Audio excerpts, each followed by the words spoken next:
కృపా ప్రేమగల తండ్రి, జీవగల దేవ, నీ బంగారు పదాలు కొందనాలు స్తోత్రాలు చెల్లిస్తున్నాం తండ్రి.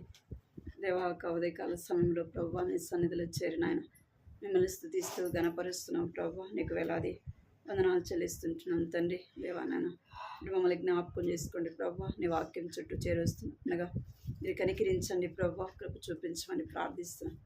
నీ వాక్యం నన్ను బ్రతికించను, బాధలో నెమ్మది కలిగించనని సెలవిచ్చినట్లుగా ప్రభు నీ వాక్యం ద్వారా ప్రభు నా తండ్రి మమ్మల్ని మీరు తండ్రి దేవా ఉజ్జీవింపచేయమని ప్రార్థిస్తున్నాను. నీ వాక్యం ద్వారా బలపరచమని ప్రార్థిస్తున్నాను తండ్రి. నీ వాక్యం ద్వారా ప్రభు ఆత్మీయ ఆకలి తీర్చమని ప్రార్థిస్తుంటున్నాను తండ్రి. దేవా కనికరించండి. నీ యొక్క పరిశుద్ధ లేఖనాల ద్వారా మీరు మాట్లాడమని ప్రార్థిస్తున్నాను తండ్రి. మీరు మాట్లాడుతున్నప్పుడు ప్రభా నా తండ్రి మా యొక్క దృష్టి, మా యొక్క గమనం ప్రభా మీ వైపు చూడడానికి నన్ను సహాయించండి తండ్రి. నీ మాటలు వినాలని ఆశ, ఆసక్తి ప్రభా మీరు మాలో పుట్టిస్తురమ్మని ప్రార్థిస్తుంటున్నాను తండ్రి. చెదిరిపోయే తలంపులు, ఆలోచనలు వాటన్నిటిని కూడా దూరపరచండి ప్రభా. సహాయం చేయండి, కనికరించండి ప్రభా. నా తండ్రి ఆత్మ చెప్పు సంగతులు చెవిగలవాడు వినుడుగా కానీ సెలవిచ్చినారు. ఆత్మీయ చెవులు కలిగి ప్రభా నీ వాక్యాన్ని వినటానికి గ్రహించినట్లుగా ప్రభా కృప చూపించమని ప్రార్థిస్తున్నాం. మీరు వాక్యమైన దేవుడు కనుక ప్రభా నీ వాక్యం ద్వారా మీరు మాతో మాట్లాడాలని ఇష్టపడుతున్న తండ్రి. మీరు మీకు వందనాలు చెల్లిస్తున్నారు. సమయం ఎంతో దీవెనకరంగా వచ్చి ఎక్కడ ఇద్దరు ముగ్గురు కూడి ఉంటారో మీరు మధ్యలో ఉంటారని సెలవిచ్చినారు.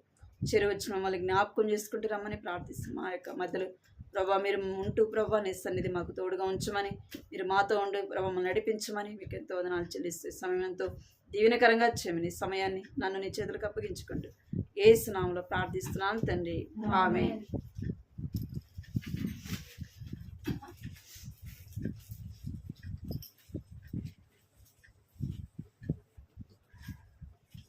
వాక్యాన్ని చదువుదాము. గలతీ రాసిన పత్రిక 3వ అధ్యాయం 3వ వచనం.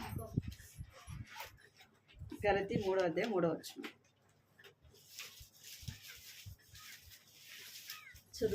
చదువు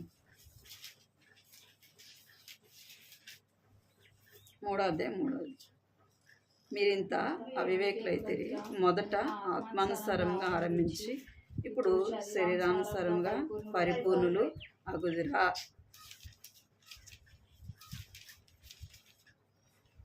5వ అధ్యాయము 16వ వచనం. గలతీ రాసిన 5:16. నేను చెప్పినదేమనగా ఆత్మానుసారముగా నడుచుకునుడి, అప్పుడు మీరు శరీరేచ్ఛలను నెరవేర్చరు. 3వ అధ్యాయం 3వ వచనంలో ఏం చెప్పబడుతుందండి? మీరింత అవివేకులు అయితేరా. మీరు మొదట ఆత్మానుసారముగా ఆరంభించారు, ఇప్పుడు శరీరానుసారముగా పరిపూర్ణులు అగుదురా. ఇంత అవివేకులు అయితేరా అంటున్నాడు. అంటే వాక్యం తెలిసి వాక్యానుసారంగా మనం నడుచుకోకపోతే, వాక్యానుసారంగా మన జీవితం లేకపోతే మనం ఎవరమంట? అవివేకులు అని చెప్పబడుతుంది. అవివేకులముగా మనం అవివేకులుగా ఉండట ఎవరికి ఇష్టం లేదు? దేవునికి ఇష్టము లేదు. సాతాను మనల్ని ఏం చేస్తాడంటే మనలను అవివేకులుగా చేస్తాడు. అంటే వాక్యమును గురించి తెలియకుండా చేస్తాడు. ఎందుకు అంటే వాక్యము మన హృదయంలో ఉండట ఎవరికి ఇష్టం లేదు? సాతానుకు ఇష్టం లేదు. అందుకే మనల్ని ఏం చేస్తాడంటే అజ్ఞానులుగా, అవివేకులుగా చేస్తాడనమాట. ఇక్కడ 5వ అధ్యాయం 16వ వచనంలో నేను చెప్పున్నది ఏమనగా ఆత్మానుసారముగా నడుచుకొనుడి, అప్పుడు మీరు శరీరేచ్ఛలను నెరవేర్చరు. ఎట్లా నడుచుకోవాలంట? ఆత్మానుసారముగా నడుచుకున్నప్పుడు ఏం నెరవేర్చమంట? శరీర క్రియలను నెరవేర్చము.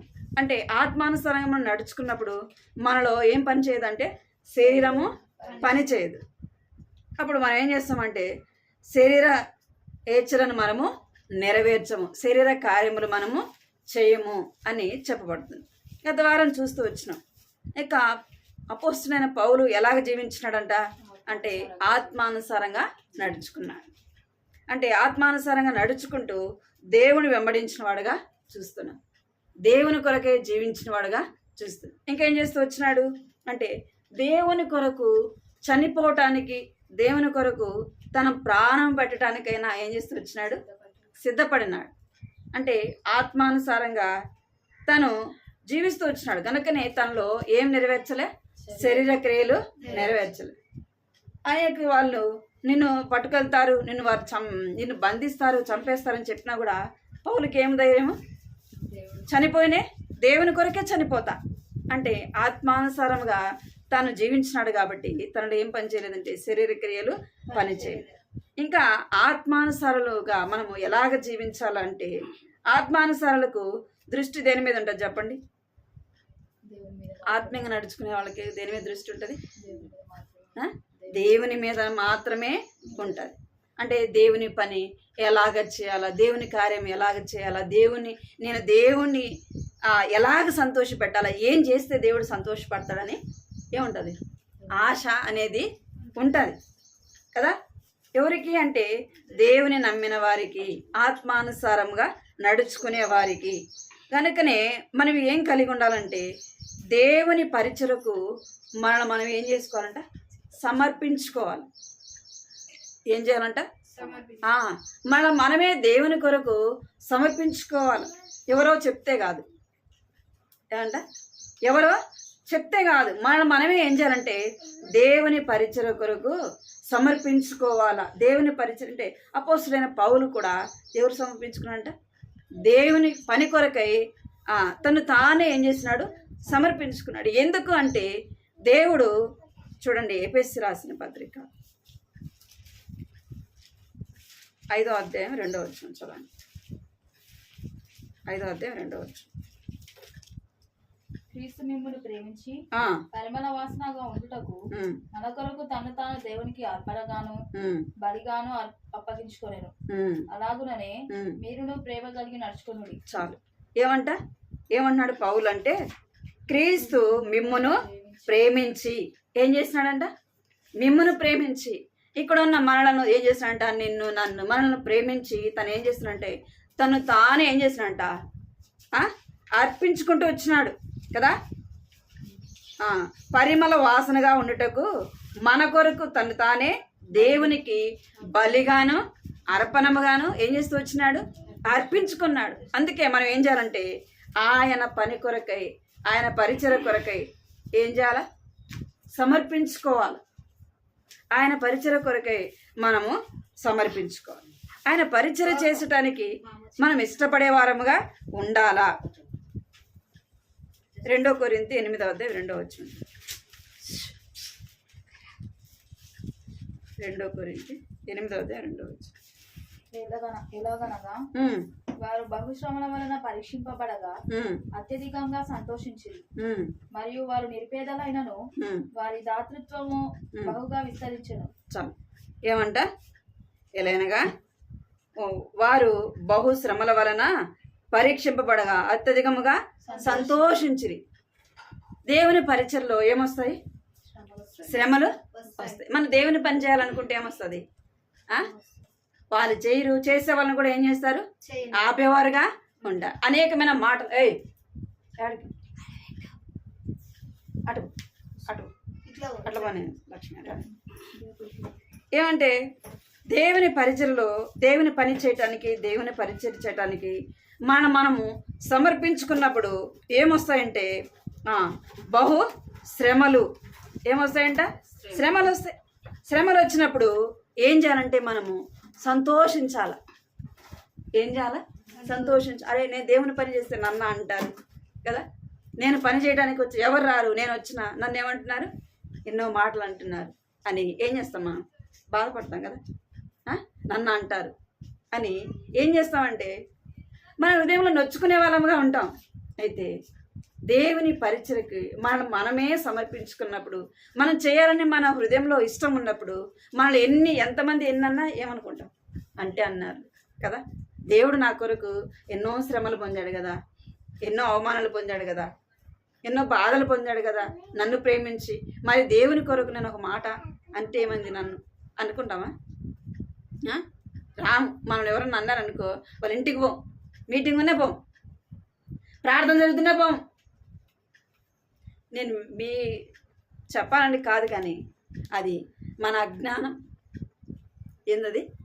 అజ్ఞానం. ఎందుకంటే సాతాను మనల్ని మనల్ని ఏం చేస్తాడంటే మోసపుచ్చుతా. నిన్ను అనింది కదా, నువ్వు ఎందుకు పోతావు? నిన్ను అనింది కదా ఆమె ఇంటికి నువ్వు ఎందుకు పోతావు? నువ్వు ఆమె ఇంటికి పో, ఆమె ఇంటికి రాదు. ఎవరికైనా నష్టమా? ఎవరికి నష్టం లేదు. ఎవరు నష్టపోతారు? మనమే నష్టపోతాం. మనం ఏం చేయాలంటే ఆ దేవుడు మనల్ని ప్రేమించి మనము పరిమళ వాసనగా ఉండాలని దేవుడు ఏం చేస్తున్నాడు? ఇష్టపడుతున్నాడు.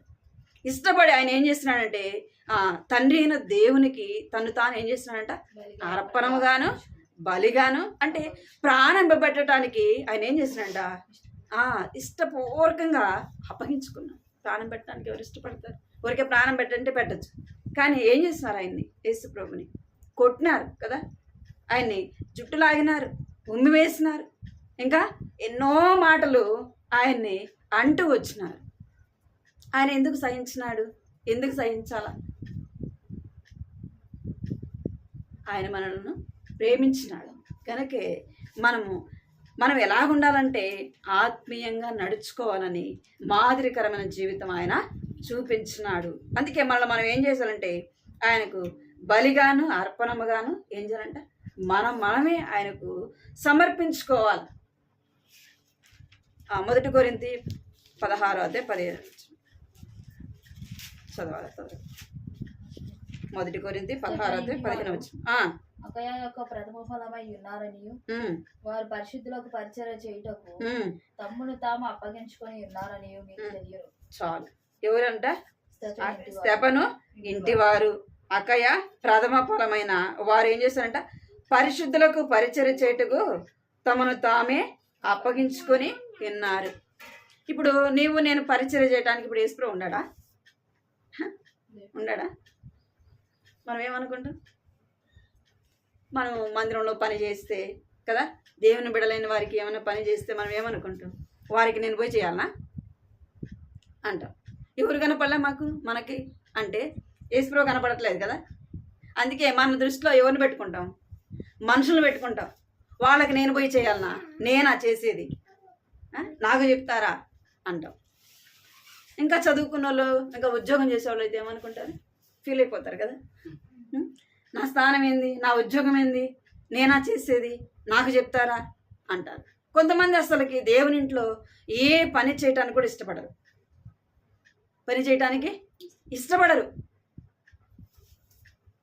చూడండి, లూకాసు వార్త 3వ అధ్యాయం 8వ అధ్యాయం 3వ వచనం చూడండి. లూకాసు వార్త. వీరును ఇతరుల అనేకులను తమకు కలిగిన ఆస్తితో వారికి ఉపచారం చేయుచు వచ్చిరి. ఏం చేస్తూ వచ్చారంట? తమకు కలిగిన దాంతో ఉపచారము చేయుచు వచ్చిరి. పరిచర్య చేసిన వారుగా చూస్తున్నాం. అది లూకాసు వార్త 22-27 చదవండి. లూకాసు 22వ అధ్యాయం 27వ వచనం. గొప్పవాడెవడు? భోజన పంక్తిని కూర్చుండువాడా పరిచర్య చేయువాడా? పంక్తిని కూర్చుండువాడే కదా. అయినను నేను మీ మధ్య పరిచర్య చేయువాని వలె ఉన్నాను. చాలు. ఎలాగున్నా అంటే యేసు ప్రభు, నేను పరిచర్య చేయించుకున్నట్టుకు రాలేదు కానీ ఏదానికి వచ్చినాను? చేయటానికి వచ్చిన. అందుకే యేసు ప్రభు శిష్యులు అందరూ కూర్చుంటే యేసు ప్రభు ఏం చేసినాడంట? మరి పాదములు కడిగి ఏం చేస్తూ వచ్చినాడు? ఆయన మీద ఉన్న టవాలు తీసుకొని ఏం చేస్తుండే? వాళ్ళ పాదాలు తుడుస్తూ వచ్చినాడు. ఎందుకు అంటే మాదిరి చూపించినాడు అనమాట. అంటే మీరు ఇలాగో ఏం చేయాలా అంటే అలాగ మనం తగ్గించుకొని దేవుని పరిచర్య చేయాలి. మన స్థానము కానీ, మన ఉద్యోగం కానీ, మన పలుకుబడి కానీ ఏది కూడా ఎక్కడ రాకూడదు? దేవుని సన్నిధిలో ఏది కూడా అడ్డు రాకూడదు. మన స్థానాన్ని చూడకూడదు, మన పేరుని చూడకూడదు. అరే నన్ను ఈ పని చేస్తే నన్ను ఎవరేమనుకుంటారో కదా. ఉద్యోగం చేసేవాళ్ళు ఏదైనా పని చేస్తుంటే ఏం చేస్తారు? నలుగురిని చూస్తారా? నన్ను ఏమనుకుంటారు? నన్ను చిన్న చూపు చూస్తారేమో, నన్ను తక్కువ అనుకుంటారేమో అని అనుకోండి. అంటే దేవుని మందిరంలో నువ్వు ఎంత తగ్గించుకొని పరిచర్య చేస్తే దేవుడు అంతగా ఏం చేస్తాడంట? హెచ్చిస్తాడు. అదే మన భక్సింగ్ గారి సహవాసంలో భక్సింగ్ గారు నేర్పించింది. ఎంత ఉద్యోగస్తుడైనా, ఎంత పెద్ద జాబ్ అయినా ఏం చేయాలా? మొదట బాత్రూమ్స్ కడగాలి. అక్కడికి వచ్చేలోపు ఏం కావాలా? తగ్గింపు రావాలా కదా. ఆ కడగడానికి వచ్చినప్పుడు ఏం రావాలా? తగ్గింపు రావాలి. అందుకే అక్కడి నుంచి తీసుకొస్తాడు. మొదట అక్కడి నుంచే తీసుకొని వస్తాడు. అంటే అలాగా తగ్గించుకోవాలన్నమాట. మేము కూడా గుంటూరు దగ్గర 6-7 సంవత్సరాలు సేవ చేస్తాం. ఒకే ఇంట్లోనే అక్క వాళ్ళిద్దరు భార్య భర్తలు ఇద్దరు కూడా టీచర్లు, గవర్నమెంట్ టీచర్లు. అక్క ప్రిన్సిపల్, వాళ్ళిద్దరు గవర్నమెంట్ టీచర్లు. మనలాగే చిన్న సంఘం, అది కూడా కొంచెం మందే వస్తారు. ఏదైనా పని చేయాలంటే అక్క ఫస్ట్ ఉంటుంది. మందిరం పని చేయాలంటే ఈరోజు ఏదైనా వచ్చినప్పుడు అన్న ఎప్పుడన్నా చెప్తాడు, అక్క ఈరోజు బూజు దులపాలా, మందిరం కడగాల అంటే అక్కడ నీళ్ళు ట్యాప్ కాదు, మాది బావి ఉంది, బావిలో నుంచి నీళ్ళతోటి కడగాలి. ఫస్ట్ ఉంటుంది, ముందు పోయి తీసుకొని వస్తుంది చీపిరి కడగటానికి. ఆ అక్క రంగానే వాళ్ళందరూ వస్తారనమాట కడగటానికి. ఆ అన్న కూడా గవర్నమెంట్ టీచర్. ఆ అన్న అంటాడు, అక్క ఈరోజు బావిలో నీళ్ళు ఉండవు అక్క అంటే అంత ఇష్టపూర్వకంగా పని చేస్తుంది. ఆమె రావడం ద్వారా వాళ్ళందరూ కూడా ఏం చేస్తారంటే అందరూ వచ్చి సహకరిస్తారు. ఆ అన్న కూడా గవర్నమెంట్ టీచర్ అయినా ఏదైనా సరే, అక్క ఏం చేయాలి, ఏదైనా మీటింగ్ జరిగితే ఏం తీసుకొని రావాలక్క అంటాడు. అంటే నా వయసుకి వాళ్ళ వయసుకి చాలా తేడా. ఇది తీసుకురావాలంటే చిన్న పిల్లలు ఎలాగైతే వింటారో అట్లనే వింటారు. అక్క కానీ అన్న కానీ, అన్న లేడు ఇప్పుడు, మహిమలో పిలువబడ్డాడు. నేను ఎందుకు చెప్తున్నాను అంటే అలా అంతగా తగ్గించుకొని వారు దేవుని పని చేస్తూ వచ్చినారు. మన స్థానము కానీ మన పేరు కానీ ఏది కూడా రాకూడదు. ఎందుకు అంటే అంతగా వారు ఎందుకు తగ్గించుకున్నారంటే దేవుడు మమ్మల్ని ప్రేమించి మా కొరకు ప్రాణం పెట్టాడు. మేము ఈ స్థానంలో ఉండామంటే దేవుని కృపే కదా. మనకు మంచి ఉద్యోగం ఉంది, మంచి ఇల్లు ఉంది, మంచి స్థానంలో ఉన్నామంటే మనం సంపాదించుకుందా అంటే దేవుడు మనల్ని ఆ స్థితిలో ఉంచాడు. అందుకే పౌలు ఏం చేస్తూ వచ్చినాడంట, తను తానే దేవుని పరిచర్యకు అప్పగించుకుంటూ వచ్చినాడు. నేనేం చేయాలంట, దేవుని యొక్క పని కొరకై, పరిచర్య కొరకై మనమే అప్పగించుకోవాలా. రోమా రాసిన పత్రిక చూడండి, 6:19 శరీర బలహీనతను బట్టి మనుష్య రీతిగా మాట్లాడుచున్నాను. ఏమనగా అక్రమం చేయుటకై అపవిత్రతకును అక్రమమునకును మీ అవయవములను దాసులుగా ఎలాగూ అప్పగిస్తురో అలాగే పరిశుద్ధత కలుగుటకై ఇప్పుడు మీ అవయవములను నీతికి దాసులుగా అప్పగించుడి. ఒకప్పుడు మనం దేనికి అప్పగించుకున్నామంట, శరీర బలహీనతలకు అపవిత్రతకు మనం ఏం చేస్తూ వచ్చినాము, అప్పగించుకుంటూ వచ్చినాం. ఇప్పుడు దేవుని ఎరిగిన వారం కనుక దేనికి అప్పగించుకోవాలంటే పరిశుద్ధతకు. ఇప్పుడు మీ అవయములు నీతికి దాసులుగా ఉండటానికి ఏం చేయాలంట, అప్పగించుకోవాలి. మొదట దేనికి, పరిశుద్ధతకు. రెండోది నీతికి దాసులముగా ఉండటానికి మనమే అప్పగించుకోవాలి. రెండోది మనం చూస్తే రెండోది జెఫన్య, రెండోది ఆత్మానుసారంగా జీవించుట. అంటే ఆత్మీయంగా క్రమమైన జీవితము జీవించాలి. ఏం చేయాలంట, క్రమమైన జీవితము. జెఫన్య చూడండి, జెఫన్య 3:5. అయితే న్యాయం తీర్చు యెహోవా దాని మధ్యనున్నాడు, ఆయన అక్రమం చేయువాడు కాడు. అనుదినము తప్పకుండా ఆయన న్యాయ విధులను బయలుపరచు. ఆయనకు రహస్యమైనదేది ఆయనను నీతిహీనులు సిగ్గెరగరు. ఏమంట, అయితే న్యాయము తీర్చు యెహోవా వారి మధ్య నున్నాడు. ఎవరంట, న్యాయము తీర్చు దేవుడు మన మధ్య ఉన్నాడు. అందుకే మనం ఎలాగ నడుచుకోకూడదంట అంటే అక్రమముగా నడుచుకోకూడదు.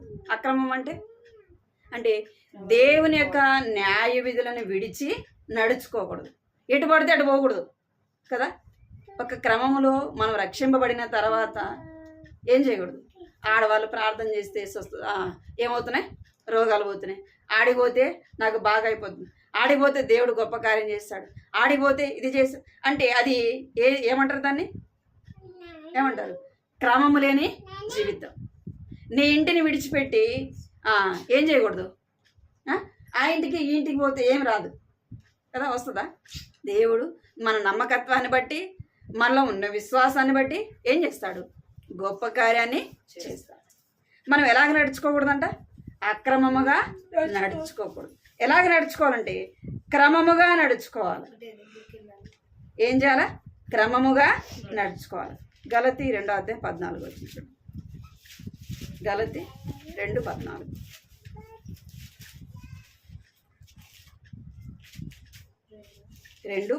వచ్చింది.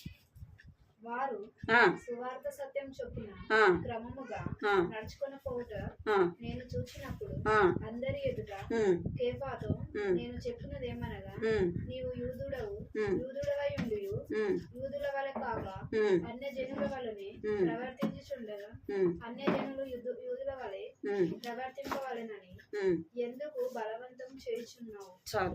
ఏమంటున్నాడు? వారు సువార్త సత్యము చొప్పున క్రమముగా నడుచుకొనుట నేను చూచితిని. వారు ఏం చేశారంటే ఆ సువార్త సత్యము చొప్పున ఏం చేయాలంటే మనము క్రమముగా నడుచుకోవాలి. మనం ఎలా నడుచుకోకూడదంటే అక్రమముగా నడుచుకోకూడదు. మనం దేవుని బిడలమై ఉండి లోకరీతిగా నడుచుకోకూడదు. ఎలా నడుచుకోకూడదు?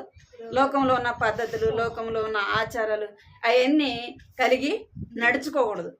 ఎలాగ నడుచుకోవాలి మనము అంటే, మనము పరిశుద్ధతకు నీతికి దాసులమైన మనము ఎలాగ నడుచుకోవాలంట? క్రమముగా నడుచుకోవాలి. ఆయన మనకు ఏదైతే నేర్పించినాడో, ఏదైతే మనకు ఆజ్ఞాపించినాడో, ఏదైతే మనకు ధర్మశాస్త్రం చెప్తుందో దాని ప్రకారంగా మనం ఏం చేయాలి? నడుచుకోవాలి. చూడండి సామెతలు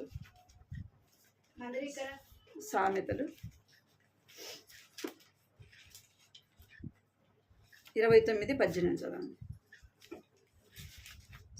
29:18. దేవోక్తి లేని ఎడల జనులు కట్టు లేక తిరుగుదురు, ధర్మశాస్త్రం అనుసరించువాడు ధన్యుడు. ఏమంట? దైవోక్తి లేని ఎడల ఏం చేస్తాడంట? జనులు అంటే దేవుని భయం లేకపోతే ఏం చేస్తారు? కట్టు లేక తిరుగుతారు. దేవుడు అంటే భయం లేకపోతే ఇష్టానుసారంగా పోతూ ఉంటాం, వస్తూ ఉంటాం. అంటే క్రమం అనేది ఉండదు. ఒక క్రమశిక్షణ అనేది లేకుండా ఏం చేస్తామంటే ఎటు పడితే అటు తిరుగుతూ ఉంటాం, మనకిష్టం వచ్చింది చేస్తూ ఉంటాం. వాడిని ఏమంటాడంట అంటే, దైవోక్తి లేని ఎడల జనులు కట్టులేక తిరుగుదు, ధర్మశాస్త్రం అనుసరించువాడు ధన్యుడు. ఎవరు ధన్యుడు అంట? దేవుని వాక్యం ప్రకారముగా మనం నడుచుకుంటే ఏం చేయబడతాం? మనము ధన్యులముగా చేయబడతాం. మనము దేవుని ఎరిగి కూడా ఎలాగ జీవించకూడదు? దైవోక్తి లేని వారముగా ఉండకూడదు. కట్టడలను మీరి నడుచుకోకూడదు. ఎలాగ నడుచుకోకూడదు? దేవుని యొక్క ఆజ్ఞలను మీరి మనము నడుచుకోకూడదు. ఎలాగ నడుచుకోవాలంటే క్రమముగా నడుచుకోవాలి. గలతీ 5:25 చూడండి. 5:25. మనము ఆత్మను అనుసరించి జీవించు వారం అయితమా, ఆత్మను అనుసరించి క్రమంగా నడుచుకుంటాం. చాలు. ఏమంట? మనము ఆత్మను అనుసరించి జీవించితిమా. ఏమంట? ఆత్మానుసారముగా జీవించినప్పుడు మనం ఏం చేస్తామంట? క్రమముగా నడుచుకుంటాం. ఆత్మ లేకుండా శరీరానుసారంగా జీవిస్తే ఎలాగ జీవిస్తామంట? అక్రమముగా నడుచుకుంటాం, అక్రమముగా జీవిస్తాం. ఎటు పడుతుంటే అటు వెళ్తూ ఉంటాం. మనలో క్రమం అనేది, ఒక పద్ధతి అనేది, క్రమశిక్షణ అనేది ఉండదు. కొంతమంది పిల్లలు ఎట్లా ఉంటారు? క్రమశిక్షణ లేకుండా ఉంటారు. అంటే దైవ భయం లేకుండా, తల్లిదండ్రుల భయం లేకుండా ఏం చేస్తారు? ఎటు పడితే అటు తిరుగుతూ ఉంటారు. మాట్లాడడం కానీ, మనం తిరగడం కానీ, మన ప్రవర్తన కానీ అలాగే ఉంటుంది. పెద్దలమైన మనమైనా సరే మనము దైవికమైన భయము, క్రమశిక్షణ మనం కలిగి ఉన్నప్పుడు దేవుడు ఏం చేస్తాడంట? మనలను చూసి సంతోషించేవాడుగా ఉంటాడు. అలాగ మనము క్రమము కలిగి నడుచుకోవాలా, క్రమము కలిగి జీవించాలి.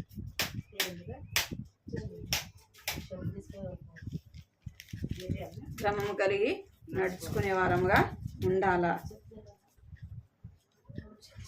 చూడండి మత్తయి సువార్త 7:21-22 చూడండి. మత్తయి సువార్త 7:21-22 చూడండి. మత్తయి సువార్త. ప్రభువా అని నన్ను పిలిచి ప్రతివాడును పరలోక రాజ్యంలో ప్రవేశింపడు గాని పరలోకమందున నా తండ్రి చిత్త ప్రకారం చేయవాడే ప్రవేశించు. ఆ దినమందు అనేకులు నన్ను చూసి, ప్రభువా మేము నీ నామమున ప్రవచింపలేదా, నీ నామమున దయ్యములను వెళ్ళగొట్టలేదా, నీ నామమున అనేకమైన అద్భుతములు చేయలేదా అని చెప్పుదురు. అప్పుడు నేను మిమ్మల్ని ఎన్నడూను ఎరగను. అక్రమం చేయవారలారా నా యొద్ద నుండి పొండని వార్త చెప్పుదును. ఏమంటున్నాడు అంటే 27వ అధ్యాయం 21వ వచనంలో ప్రభువా ప్రభువా అని పిలుచువాడు పిలుచు ప్రతివాడు పరలోక రాజ్యంలో ప్రవేశింపడంట. ఏమంట? ప్రభువా ప్రభువా నువ్వే ఉండవు, నువ్వే నాకు సహాయం చేయి అన్నంత మాత్రాన్ని ఎక్కడికి పోం మనము? పరలోక రాజ్యానికి పోము. ఎందుకు అంటే నా తండ్రి యొక్క చిత్త ప్రకారంగా చేయని వాడు ఎక్కడికి వెళ్ళాడు? దేవుని రాజ్యంలోకి వెళ్ళాడు. ఎవరు దేవుని రాజ్యానికి వెళ్తారు అంటే ఆయన యొక్క ఇష్టాన్ని ఆయన యొక్క చిత్తాన్ని నెరవేర్చువారే ఎక్కడికి వెళ్తారు? దేవుని రాజ్యంలోకి వెళ్తారు.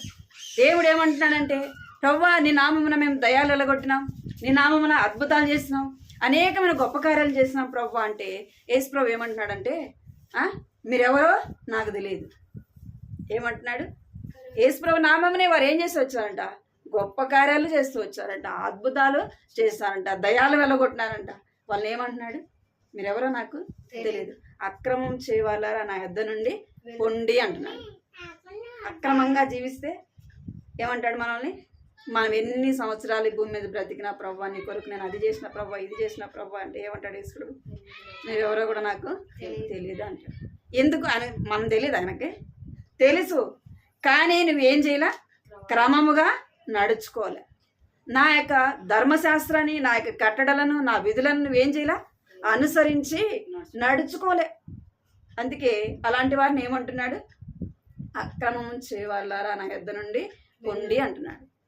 మనం ఎలా నడుచుకోవాలంట? క్రమముగా నడుచుకోవాలి. దేవుని వాక్యం మనకి ఏది చెప్తుందో అది చేసే వారముగా ఉండాలి. మనకి ఇష్టం వచ్చింది మనం చేయడం కాదు. ఏం చేయకూడదు? మనకి ఇష్టం వచ్చింది మనం చేస్తే యేసుప్రభు అంటాడు మనం ఏది చేసినా నిన్ను నేను చేయమన్నానా అంటాడు. ఏమంటాడు?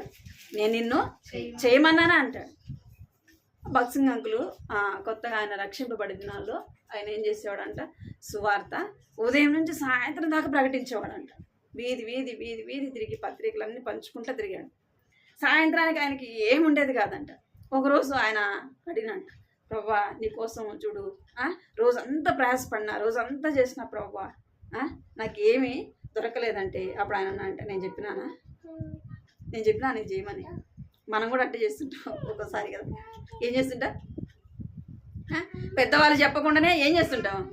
మనకిష్టం వచ్చింది చేస్తాం. వాళ్ళు చెప్పినప్పుడు వాళ్ళు చెప్పింది చేయం. దేవుడు కూడా అట్టే అంటాడు. అప్పుడు దేవుణ్ణి అడిగి ఏ రోజైనా సరే ఏది చేయాలన్నా ఏం చేసేవాడంట? దేవుణ్ణి అడిగి చేసేవాడంట. ప్రభువా నేను ఈ సమయంలో నేను ఎక్కడికి వెళ్ళాలా వద్దా, ఇది చేయాలా వద్దా అని ఏం చేసేవాడంట? అడిగి చేసేవాడంట. అదే మన యొక్క సహవాసంలో నేర్పించింది కూడా.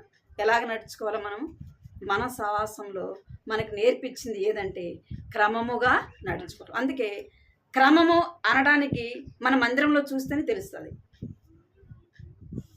మన మందిరంలో మనం ఉండే విధానాన్ని బట్టే తెలుస్తుంది మనం క్రమముగా ఉండామా లేదా అనేది. ఎట్లా చెప్పండి? ఆ మూల ఒకరు కూర్చుంటే ఈ మూల ఒకరు కూర్చుంటాం, అక్కడ ఒకరు కూర్చుంటే ఇక్కడ ఒకరు కూర్చుంటాం కదా. అది క్రమం అంటారా? ఎప్పుడన్నా చూసాను మీరు? ఎప్పుడన్నా line line line line line line లైన్గా కూర్చోవాలి. బంతిలో కూర్చున్నా లైన్లో కూర్చోవాలి, మందిరంలో కూర్చున్నా లైన్లో కూర్చోవాలి. నా కాలు నొప్పిగా ఉంది, నేను అట్ట కూర్చుంటా, నేను ఇట్ట కూర్చుంటే ఒప్పుకోరు. నువ్వు వెళ్ళి బయటకు పో, పక్కకు ఎక్కడ వెనకాల కూర్చోమంటారు. ఏం చేయాలా? క్రమముగా. ఎవరైనా చూసినప్పుడు ఎలా కనపడాలా? క్రమముగా ఉండాలి. అందుకే మన సహవాసంలో వేల మంది ఉన్నా ఏముంటారు చెప్పండి? క్రమం ఉంటారు, సైలెంట్గా ఉంటారు. పిల్లలున్నా పెద్దలున్నా ఎట్లా ఉంటారు? అది ఎడన్నా చూడండి ఎట్లుంటారు, గోలగా ఉంటుంది. అందుకే మనం ఏం చేయాలంటే క్రమముగా క్రమముగా నడుచుకునేది నేర్చుకోవాలి. మనకు రానప్పుడు మన క్రమశిక్షణలో మనల్ని పెడుతున్నప్పుడు దానికి మనం ఏం చేయాలా? లోబడాలి. మనకు తెలియనప్పుడు, మనకు చెప్పబడుతున్నప్పుడు మనం దానికి ఏం చేయాలంటే నాకు తెలీదా, మీరు నాకు చెప్పాలనా కదా. ఏమంటాం మనము? మీరు నాకు చెప్పాలనా, నాకు తెలీదా అంటాం. మీరు నాకు చెప్పాలనా, నాకు తెలీదా అంటాం. నీకు తెలియదు కాబట్టి ఏం చేస్తారు? దేవుని బిడ్డలైన వారు లైన్కి కూర్చోండి, లైన్గా ఉండండి అని చెప్తారు. ఎక్కడికి వెళ్ళినా లైన్గా ఉండమని చెప్తుంటారు. ఆరాధన అయినా సరే, ఏ దానికైనా సరే మన సహవాసంలో ఏం నేర్పిస్తారంటే క్రమం అనేది నేర్పిస్తారు. మనం ఏం నేర్చుకోవాలా? క్రమముగా నడుచుకునేది నేర్చుకోవాలి. ఒకవేళ మనం ఇప్పటి వరకు ఎటు పడితే అటు జీవించినామేమో, ఎటు పడితే అటు నడుచుకున్నామేమో, ఎటు పడితే అది చేస్తూ వచ్చినామేమో, ఇప్పటి నుంచి ఏం చేయాలంట? క్రమముగా నడుచుకోవాలి. రెండోది ఏంది? క్రమముగా మనము నడుచుకునేది నేర్చుకోవాలి. మూడోదిగా మనం చూస్తే 2 తెస్సలోనిక 3:10 చదవండి. 2 తెస్సలోనిక 3:10. మరియు మేము మీ యొద్ద ఉన్నప్పుడు ఎవడైనను పని చేయనోళ్ళని ఎడల వాడు భోజనం చేయకూడదని మీరు ఆజ్ఞాపించితిమి కదా. మీలో కొందరు ఏ పని చేయక పరుల జోలికి పోవచ్చు, అక్రమంగా నడుచుకొనుచున్నారని వినుచున్నాము. ఏం చేయాలంట మనం? 3వ అధ్యాయం 10వ వచనంలో, మరియు మేము మీ యొద్ద ఉన్నప్పుడు ఎవడైనాను పని చేయనొల్లని ఎడలవాడు భోజనము చేయకూడదు. అంటే ఏందర్థం? మనము దేవుని ఇంట్లో పని కలిగి ఉండాలి. మనకు చేతనైన పని మనం ఏం చేయాలి? చేయాలి. మనం భోజనం అనేది ప్రాముఖ్యం కాదు, కానీ మనం తిన్నా తినకపోయినా దేవుని ఇంటిలో మనం ఏం కలిగి ఉండాలా? పని కలిగి ఉండాలి. మనకు చేతనైన పనే మనం చేయాలి దేవుని ఇంట్లో. ఎందుకు? దేవుడు నన్ను ప్రేమించాడు కదా, నీ కొరకు నా కొరకు ప్రాణం పెట్టాడు కదా. మరి నువ్వు ఎలాగ ఆయన రుణాన్ని తీర్చుకుంటావు? ఆయన చేసిన మేలుకు నువ్వేం చేస్తావు ప్రతిగా? మనం ఏమిస్తే తీరుస్తాం చెప్పండి? చేయగలమా? ఆయన రుణాన్ని తీరుస్తామా? తీర్చలేము. కనుకనే ఏం చేయాలంట? దేవుని ఇంట్లో పని కలిగి ఉండాలి. నాకేం పని లేదులే, నేనేం చేయగలనులే, వాళ్ళు ఉండారు చేసుకుంటారులే, వీళ్ళు ఉండారు చేసుకుంటారంటే వాళ్ళు చేసేది వాళ్ళు చేస్తారు. మనం ఎవరిని చేయకపోయినా దేవుని పని ఏం కాదు, ఆగిపోతుందా? ఆగిపోదు. దేవుడు ఎవరి ద్వారా అయినా చేయించుకున్నాడు. కానీ నేనేమైతే ఏం కలిగి ఉండాలి? పని కలిగి ఉండాలి. కుటుంబంలో అయినా సరే, దేవుని మందిరంలో అయినా సరే ఏముండాలి? మనము పని కలిగి ఉండాలి. మనము సోమరులుగా ఉండటం వల్ల నష్టపోతాం. కుటుంబానికైనా నష్టమే. సోమరితనం ఏ పని చేయకపోతే కుటుంబంలో నష్టం వస్తుందా రాదా? దరిద్రత పరిగెత్తుకుంటూ వస్తుంది ఇంట్లో పని చేయకపోతే, రాదా? వస్తుంది. మరి దేవుని పని చేయకపోతే ఏమొస్తుంది? దేవుని మందిరానికి కూడా ఏమొస్తుంది? నష్టం కలిగిస్తాం.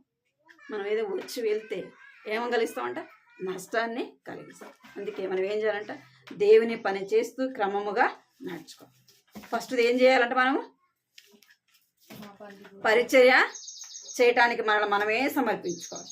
రెండోది క్రమముగా నడుచుకునేది నేర్చుకోవాలి. మూడోది ఏం కలిగి ఉండాలంటే చూడండి, 2 కొరింథీ 11:28. 11 అధ్యాయం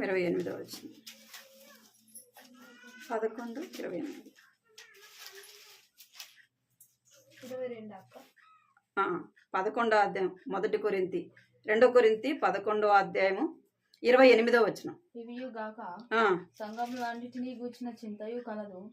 ఈ భారం దినదినము నాకు కలుగుచున్నది. చాలు. ఏం కలిగిందంట?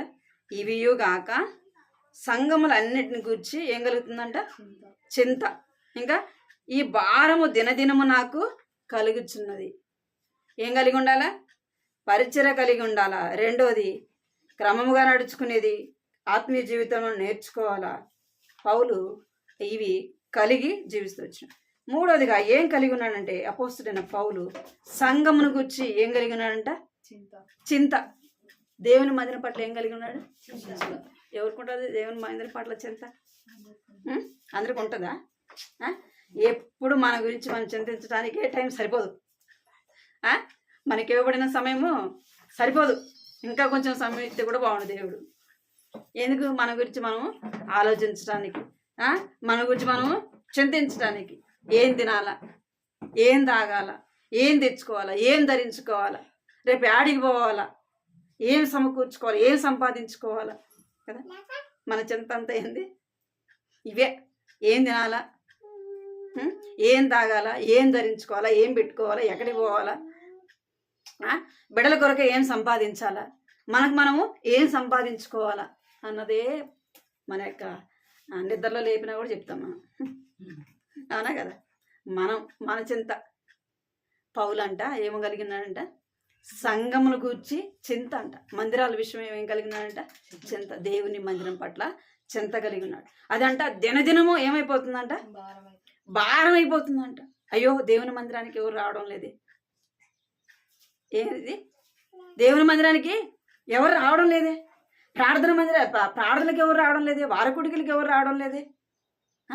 అయ్యో దేవుని మందిరం అంది ఇట్లా ఉంది, దేవుని మందిరం పడిపోయింది, అరే ఊడ్చేవాళ్ళు లేరే, తుడిచేవాళ్ళు లేరే, దేవుని పరిచర్య చేసేవాళ్ళు లేరే, దేవుని గురించి అనేకులకు చెప్పేవాళ్ళు లేరే, అనేకుల కొరకు ప్రార్థన చేసేవాళ్ళు లేరే.